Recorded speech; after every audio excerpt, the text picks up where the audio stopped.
am delighted to welcome you along to another instalment of our Deal Analyzer Week 2020, celebrating the launch of Lendlord's new deal analysing software. It's a partnership between Property Tribes and Lendlord, and I'm joined by Lendlord CEO and co-founder Aviram Shahar in Israel all this week. Hello, Aviram. And also for today's instalment, I'm delighted that we're joined by a property sister in more ways than one. It's the lovely Ruth Hobbs. And Ruth, welcome along to our call. I'm so delighted to kind of meet you, I guess we would say. And you're a property sister in more ways than one, because you're part of the Property Sisters networking group. Obviously, it's lovely to have a lady property investor as part of our week as well. That there aren't enough of us, I don't think. But first of all, Ruth, when it comes to your property journey, could you tell us a little bit about what you've done and how you've done it? Yeah, sure. I've probably done everything a bit backwards compared to most people, because I've been in property since 1999 and I've spent most of my life in London. So I very much started property as a hobby, but flipping, renting, just doing things my own way, no courses, no education, nothing like that. And built up, it was very much a hobby, so I had it on the side, but I built up quite a sizable portfolio and then realised, gosh, I should be doing this full time really. So I wouldn't say that everything that I've learned myself probably the hard way. So, you know, and then just recently, me and my sister have formed Urban Sister, and we won Property Investor Award for Best HMO Deal of the Year award for our commercial to residential development. So, you know, things have kind of spiraled for us, as it were. And as you say, I'm a property sister. I co-launched that with 3 other girls in our network. And now we have 250 property sisters, and we're set to launch our Little Sisters group this Saturday, which is for new and upcoming investors as well. So we're really excited to give back to the community.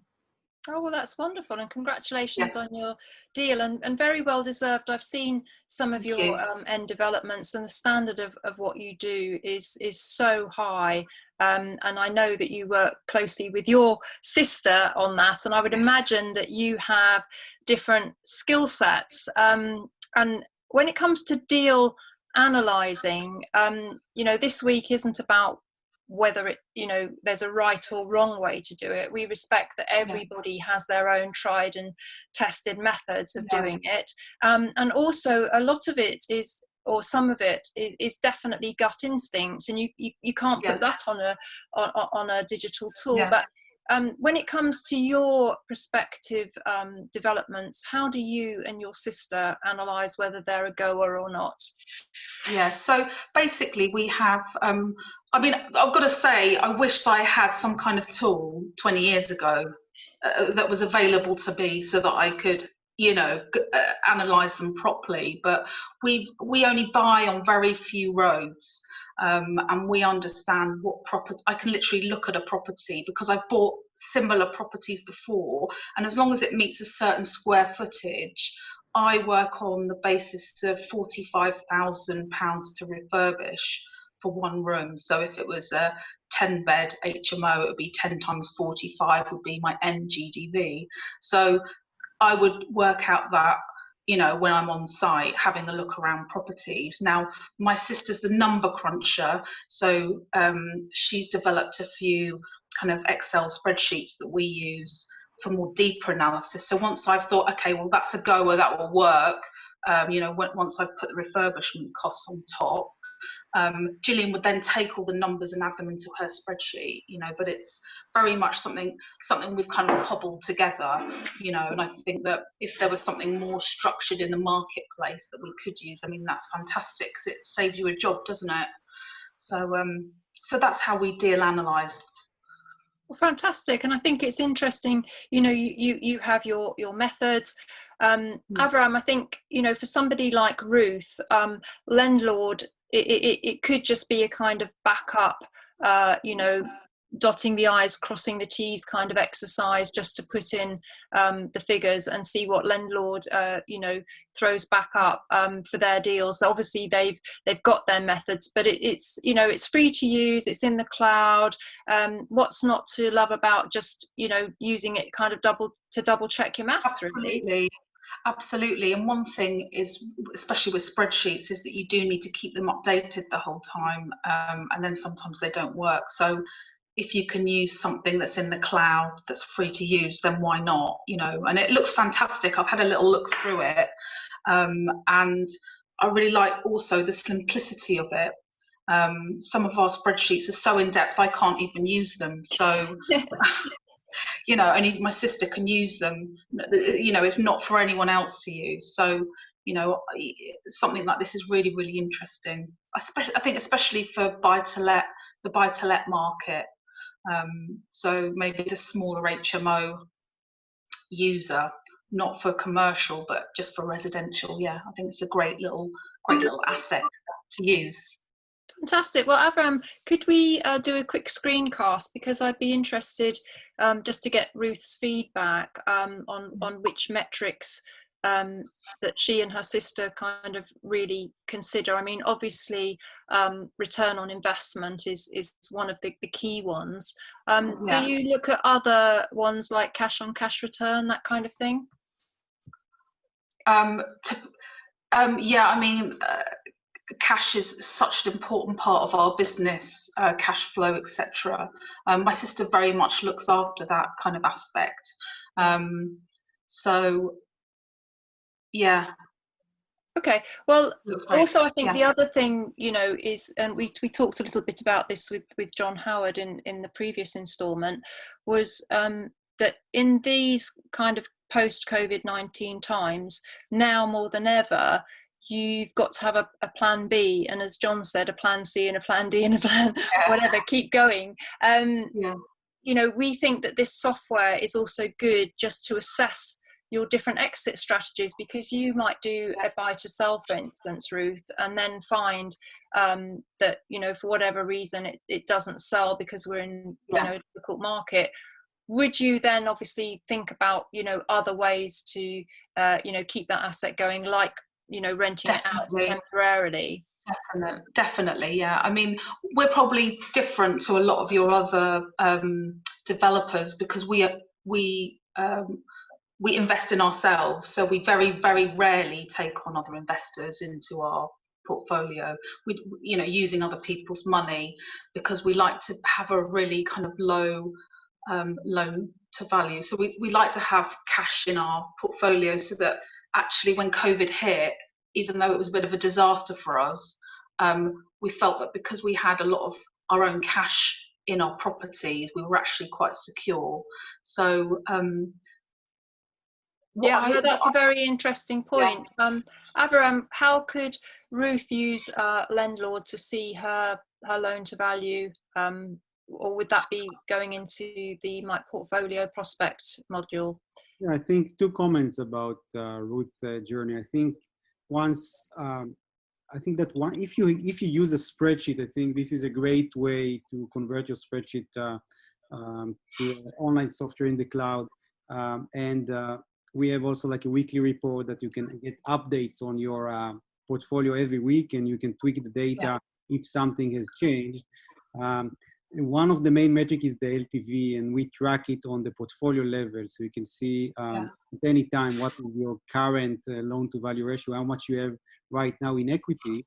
And of course, that if you want to drill down, you can go to the My Portfolio page, and you can see your LTV per each property, ordered by your portfolio.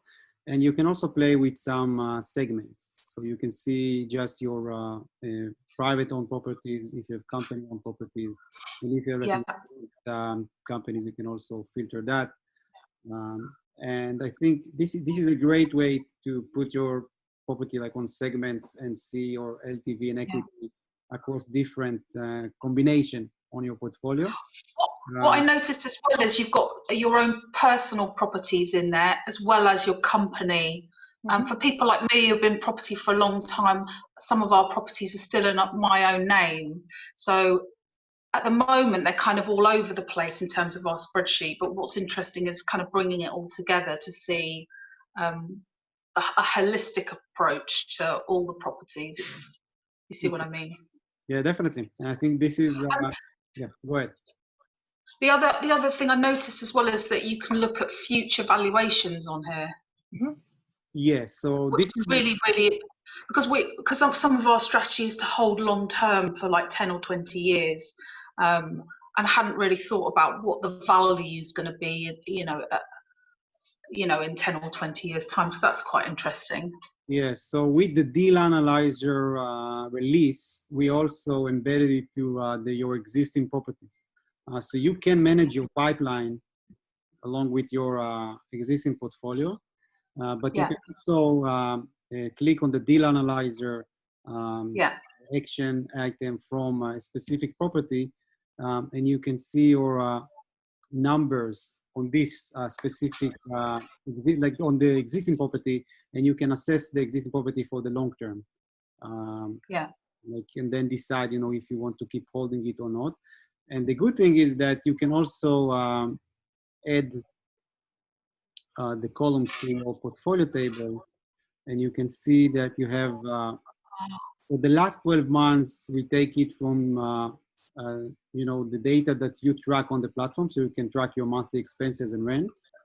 You can see your last 12 months figures.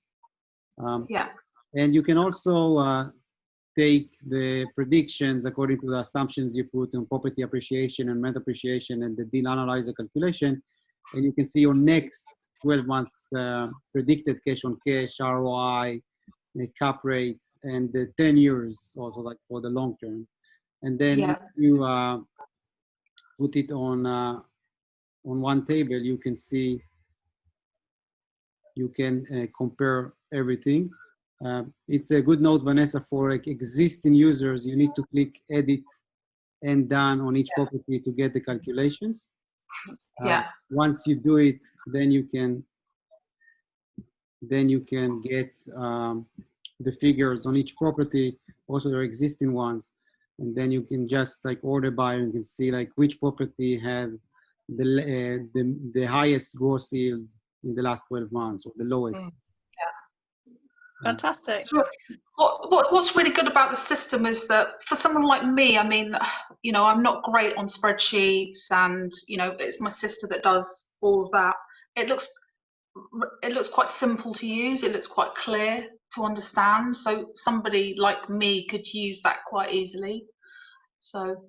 Well, that's very kind of you to say, Ruth, to give us such positive feedback, because, we're all of an age, well, maybe, I would say an analog person is probably, I don't know, what would you say, 40 plus, I would say. So we grew up in an analog world, and it's quite challenging for people that have an analog brain to move across to these digital tools. Now, I'm going to include myself in that, because Nick will tell you that I was very reluctant to start using digital tools when we first became aware of them, and when even when computers first came out, I was reluctant to use them because I was so set in my ways. And I think obviously younger landlords coming up are going to be digital natives. They grew up with these tools, they're second nature to them.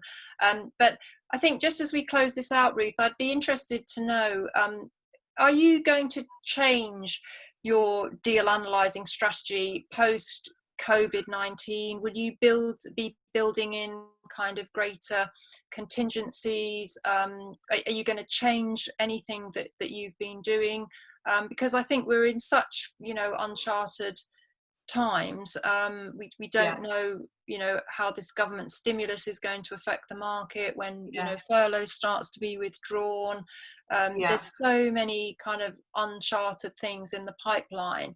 I think, you know, everybody's going to be reviewing how they do things, and it is our hope that people that use software like Lendlord and our Deal Analyzer will be part of their kind of risk mitigation processes. Yeah. It's interesting because we've started working on our products. So our product's the first thing that we've been working on during COVID, how our product changes, making sure that all of our bedrooms have en suites, that kind of thing for our rental market, and making sure that the flips we have studies and, you know, more kind of friendly living environments where families can live at home for extended periods of time. So we've been working on our products, and no doubt, I suppose the next step now is to think about how that transfers into our Deal Analyzer, because it's going to cost us more ultimately to provide these kind of quality, higher spec finishes. So yes, so definitely the Deal Analyzer will be in there. My sister will probably be working her magic on our very archaic spreadsheet to see how that works. So yeah, but it might, you know, for me, you know, I just there with my back packet cigarettes kind of doing my calculations, I'll probably be up to about 50 per room. But you know, because I think people are quite quick to jump out of the market that they're in right now because of COVID, but actually you could see it as an opportunity, because people will naturally leave becoming a buy-to-let landlord, and then that suddenly opens up a massive opportunity for those people who stay in the game and, you know, take it as an opportunity. So yeah. Fantastic. Well, thank you ever so much for joining us on this call and sharing your thoughts. And just before we go, you've got your Property Sisters networking event, and I do think, you know, it's great to have women-only events, because women love to support each other, and I think we all need extra support at this time. And women love to talk about property, and we love talking about scatter cushions and wallpaper and stuff that men don't like. So we need our own environment. But if somebody wants to get on board with the Property Sisters, what do they do? If they could come and subscribe to our channel, that would be absolutely amazing. And then more, we have quite a large presence on Instagram as well. So if they want to come and get in contact with me on Instagram, it's Ruth and Gillian Hobbs. That's our Instagram account. Or they can just come to YouTube, subscribe, and send me a message, and I'll pick it up, and we'll take it from there. But yeah, thanks ever so much for inviting me on. It's been fabulous to finally get to come and meet you and get involved with your network as well, and I'm looking forward to being more interactive on your site as well. So yeah. Well, fantastic, and thank you for being our guest. And you're very welcome to have a copy of this video for your YouTube channel as well, because I know you've just started it, and we'll be following your journey with interest. I've already subscribed to it as Property Tribes. So time for us to sign off for today's instalment. Thank you to Aviram over there in Tel Aviv. Thank you to our lovely urban sister guest Ruth. Lovely to meet you as well. Thank you, Ruth. And please do join us tomorrow for the continuation of Deal Analysing Week 2020. Another special guest coming up, and so interesting to hear everybody's different insights on this topic. Each interview we do, we're just getting more and more interesting insights out of it. It's a little bit like the Deal Analyzer itself, actually. So thank you very much to everybody for watching, and thanks to our lovely guest Ruth. Thank you. Thanks. Bye.